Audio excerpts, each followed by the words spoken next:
ನಮಸ್ಕಾರ ಸ್ನೇಹಿತರೆ, welcome back to job ಸಮಾಚಾರ ಕನ್ನಡ ಯೂಟ್ಯೂಬ್ ಚಾನಲ್. ಸೊ ನಿನ್ನೆ ತಾನೇ KPTCL ಹುದ್ದೆಗಳಿಗೆ ಸಂಬಂಧಪಟ್ಟಂತೆ ಒಂದು ಹಿಯರಿಂಗ್ ಇತ್ತು.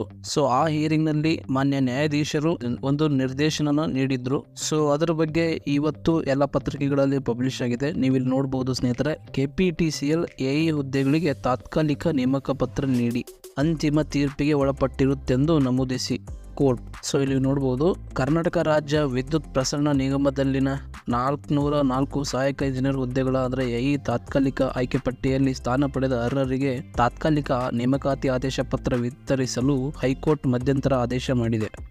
ಸೊ ನೇಮಕಾತಿ ಸಂಬಂಧ KPTCL 2023 ಫೆಬ್ರವರಿ 4ರಂದು ಪ್ರಕಟಿಸಿದ ತಾತ್ಕಾಲಿಕ ಆಯ್ಕೆ ಪಟ್ಟಿಯನ್ನು ರದ್ದುಪಡಿಸಿದ್ದ ಹೈಕೋರ್ಟ್ ಏಕಸದಸ್ಯ ನ್ಯಾಯಪೀಠ ತೀರ್ಪು ಪ್ರಶ್ನಿಸಿ ತಾತ್ಕಾಲಿಕ ಆಯ್ಕೆ ಪಟ್ಟಿಯಲ್ಲಿ ಸ್ಥಾನ ಪಡೆದಿದ್ದ ರಾಜ್ಯದ ವಿವಿಧ ಭಾಗಗಳ 50ಕ್ಕೂ ಹೆಚ್ಚು ಅಭ್ಯರ್ಥಿಗಳು ಸಲ್ಲಿಸಿದ ಮೇಲ್ಮನವಿ ವಿಚಾರಣೆ ನಡೆಸಿದ ನ್ಯಾಯಾಧೀಶ PS ದಿನೇಶ್ ಕುಮಾರ್ ನೇತೃತ್ವದ ವಿಭಾಗೀಯ ಪೀಠ ಈ ಆದೇಶ ಮಾಡಿದೆ.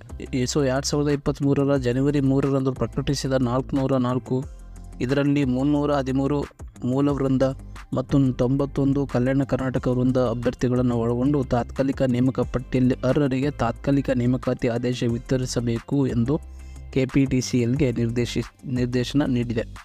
ಸೊ ಡೆಫಿನೆಟ್ಲಿ KPTCL ಕಡೆಯಿಂದ ಭಾಳನೇ ಪ್ರಯತ್ನ ನಡೆದಿದೆ. ಆ ಹಿಯರಿಂಗ್ನಲ್ಲಿ ಎಲ್ರಿಗೂ ಆದೇಶ ಪ್ರತಿ ಕೊಡಬೇಕು, ಮತ್ತು ಅವರು ಹಲವಾರು ಕಾರಣಗಳನ್ನು ಎಕ್ಸ್ಪ್ಲೇನ್ ಮಾಡಿದ್ದಾರೆ.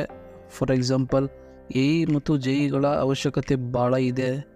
ಹಾಗೆ AE ಫೈನಲಿಸ್ಟ್ ಬಿಡೋಕ್ಕಿಂತ ಮುಂಚೆ JE ಫೈನಲಿಸ್ಟ್ ಕೂಡ ಬಿಡೋಕ್ಕಾಗಲ್ಲ. ಸೊ ಅಲ್ಲಿಗೆ ಹಲವಾರು ರೀತಿಯ ಕಾರಣಗಳನ್ನು ಹೇಳಿ ನ್ಯಾಯಾಧೀಶರನ್ನು ಒಲಿಸಿದ್ದಾರೆ.